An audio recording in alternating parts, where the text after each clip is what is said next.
Hello and welcome. In this presentation, I'll be discussing process structure in manufacturing.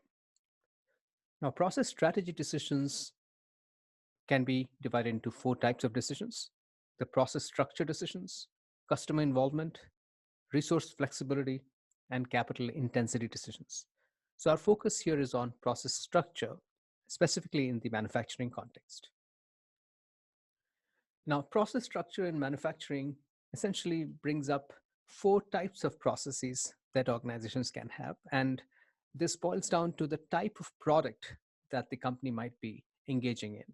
So, process choice, in some sense, is the way of structuring the process by organizing the resources that the organization have around the process and organizing them around the products as well. So, jointly considering both product and process brings up four types of processes: a job process, batch process, which could be a small batch or large batch.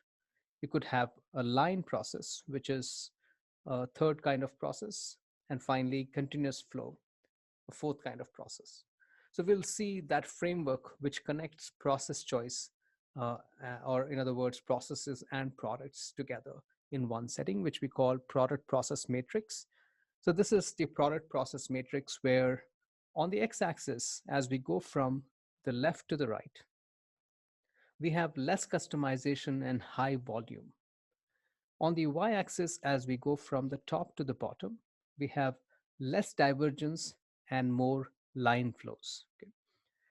So based on that, we see that in the diagonal, we have certain process choices that we saw in the previous slide. So the first process choice is the job shop or job process. Essentially, this is the process choice which involves customized processes with flexible and unique sequence of tasks. So this is where you could have very unique set of activities depending on what the customer wants. And you're producing low volume products which are made to customer orders. So that would be an example of a job process, where, for example, machine tools that are being made specifically as per the requirements of a customer would be an example of that. The other one would be a set of processes, small batch and large batch.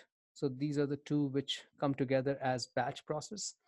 This is where you have disconnected line flows that are moderately repetitive.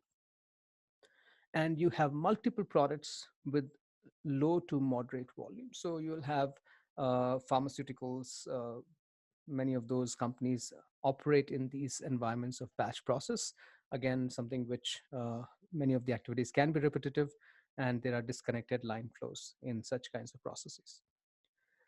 The third kind of process choice you have here is the line process, where you have few major products, high volumes, and then there is connected line, more like an assembly line, highly repetitive work. So automotive industry, classic example of this line process, and that's why it's called assembly line. And then finally, you have continuous flow, which is the fourth kind of process, where you have high volume, high standardized commodity products. And then you could have continuous flow in this kind of environment, highly automated situations here. So oil refineries, for example, could be an example of a continuous flow process. So it runs 24/7, except for planned maintenance that is needed for the equipment. Now, based on the process choice, you also have production and inventory strategies that have to go hand in hand. So you could have a design to order kind of production and inventory strategy, where the company can design the product exactly based on customer requirements.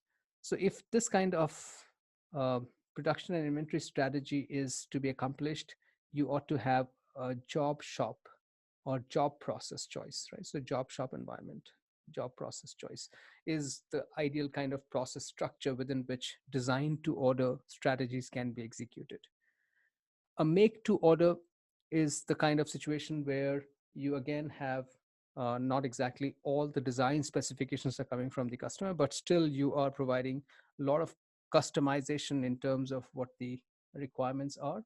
And this high degree of customization still requires, to a great extent, a structure which is somewhat similar to a job shop, or even sometimes small batch process choice. So small batch process choice can also be sometimes an alternative process structure that can work for make to order.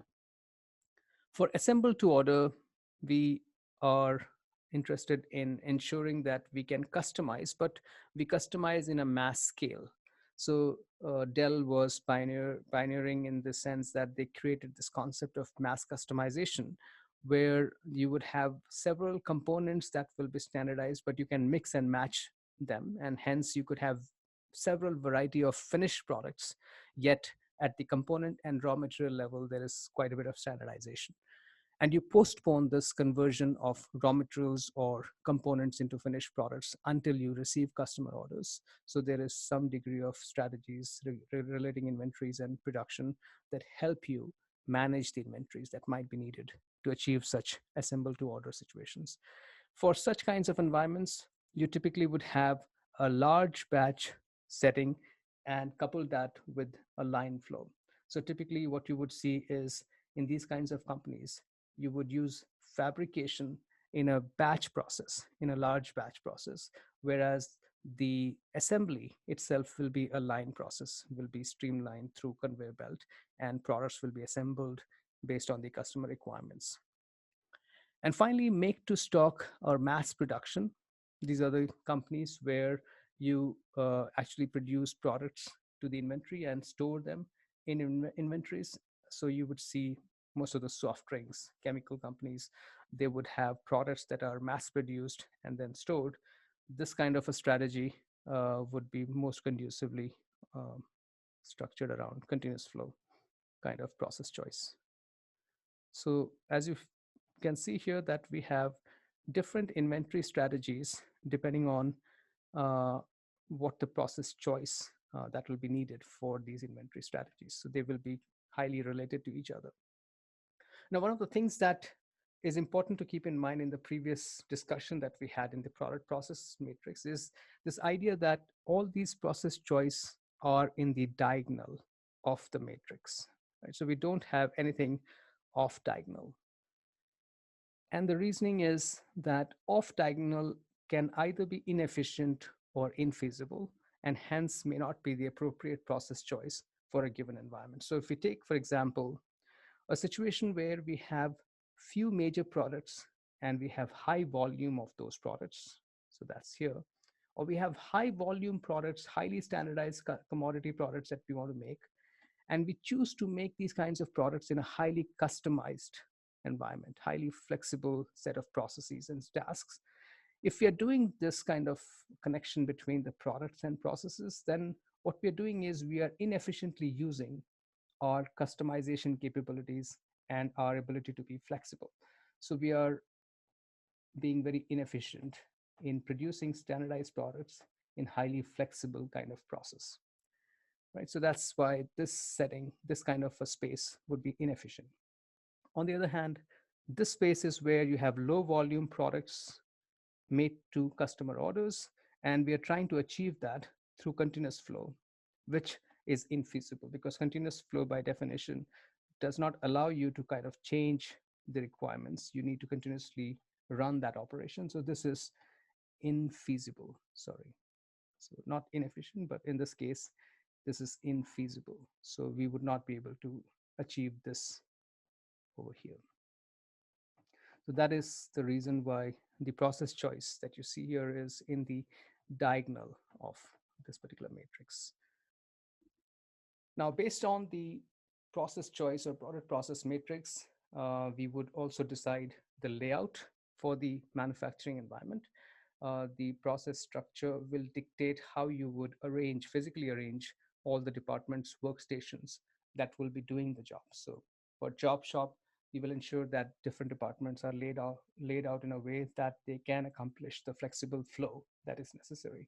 Whereas in a continuous flow, you want them to be laid out in such a way that they can move in a line flow and things can operate in sequence.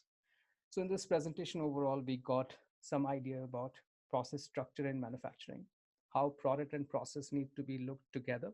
And then the matrix, product process matrix helps us understand how do we determine what is the right process choice depending upon the kind of product we are making and the kind of flow that we're expecting, the kind of process divergence we're expecting within the manufacturing environment. Thank you.